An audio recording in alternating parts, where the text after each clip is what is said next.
on ne souhaite pas continuer l'urbanisation de la ville et continuer à s'étendre. Ce qui était quand même la tendance, enfin en tout cas des 30 dernières années, assez fortement. Et plutôt de raisonner sur des densifications. En effet, depuis les années 70, l'étalement urbain dans la commune de Die s'est vu important. Un peu moins de 2 km² de surface bâtie sont sortis de terre durant ces 40 dernières années. Chiffre important au vu de la taille du bourg-centre d'une dimension de 0,3 km². Déterminé par des contraintes et enjeux écologiques et naturels importants définis par la topographie et la forte présence de parcelles agricoles dans la commune, de nombreuses parcelles sont alors déclarées comme non constructibles et limitent ainsi toute action d'étalement urbain. Cette tension foncière est renforcée par l'arrivée des néo-ruraux qui posent alors la question à la commune de Die de trouver et de créer de nouveaux espaces. Ces arrivées de nouveaux habitants sont motivées par une envie de nature. C'est notamment le cas depuis l'émergence du télétravail qui permet de conserver un salaire urbain dans un milieu rural.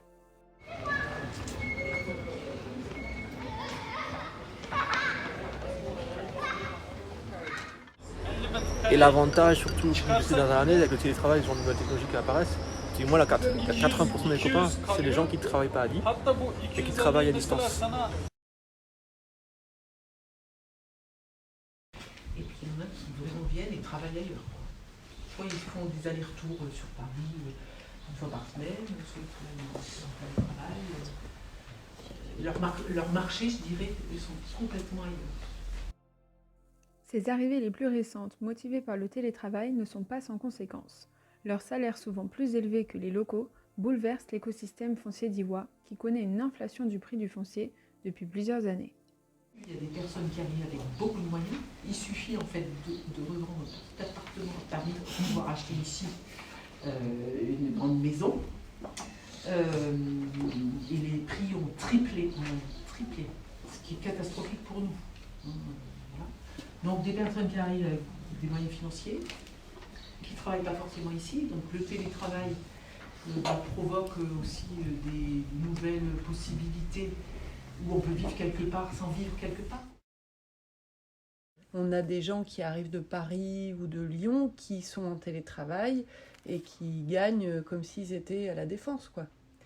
Ingénieurs à la Défense. Donc forcément, voilà, ils arrivent avec des gros dossiers. L'inflation du foncier touche toutes les populations, y compris les agriculteurs. Les bâtiments des fermes existantes sont revendus comme des habitations à des prix fonciers qui dépassent complètement les capacités financières des nouveaux agriculteurs.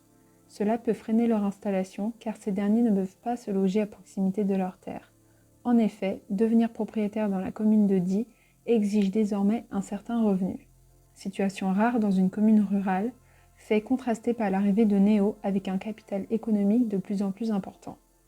Mais donc oui, il y a des gens qui restent 1 an, 2 ans et qui ne s'installent pas ici. Alors notamment pour des raisons du prix du foncier et de la difficulté de trouver quelque chose. Ça nous pose des problèmes à nous, la commune, mais ça pose des problèmes aux jeunes, bien sûr, qui voudraient s'installer et qui n'ont pas vraiment les moyens d'acheter. L'augmentation du foncier pose problème pour les locaux et certains nouveaux arrivants pour se loger. Les politiques locales réfléchissent donc à des solutions pour maîtriser la hausse du foncier, ce qui n'est pas évident en raison des pouvoirs financiers des privés. Il y a une sorte de consensus sur le fait que, je ne sais pas si déjà tu as un peu le pied lui, mais on nous les zonages, on est quand même sur l'idée de bloquer, de ne pas ouvrir d'autres, de ne pas modifier les zones agricoles et l'essence agricole. C'est super important, et de ne pas les switcher en zone urbaine. Et ça, c'était une promesse de campagne, parce que là, c'est la municipale. Dans leur idée, c'était quand même de maintenir ces zones-là. Donc, forcément, on ne pourra pas construire de non-lotissement. On n'en a pas. Alors, par rapport au foncier, déjà, aujourd'hui, on n'a pas de solution, puisque on est quand même sur la propriété privée qui reste quand même le maître mot des Français. Les politiques locales ont alors pensé plusieurs actions dans le but de favoriser la densification à l'étalement urbain, comme nous l'a exprimé Madame la maire. Nous, on était intéressés pour acheter, parce qu'on voulait donc faire de l'hébergement pour les saisonniers, les stagiaires, Donc, il y a plusieurs centres de formation à Die, et bon, le nombre de places, il y a un BTS et des choses comme ça. Donc. Et du coup, on a demandé, nous communes, il faut qu'on demande l'avis des domaines, qui est un organisme de l'État qui estime le prix. C'est-à-dire qu'une commune ne peut pas acheter comme ça sans. Voilà, c'est quand même assez cadré. Et donc, l'avis des domaines nous dit 200 000 euros. Donc, on fait une proposition à 200 000 euros à l'hôpital qui a vendu à 600 000 euros à un privé. La mairie pense à mettre en place plusieurs solutions pour continuer à répondre au contexte foncier. La possible création d'une taxe sur les résidences secondaires, un permis de louer afin d'avoir un regard sur la vétusté de ceux qui se louent dans la commune, ou bien l'identification par des promenades comme les OPHRU afin d'identifier pour mieux rénover et ainsi ne plus reconstruire.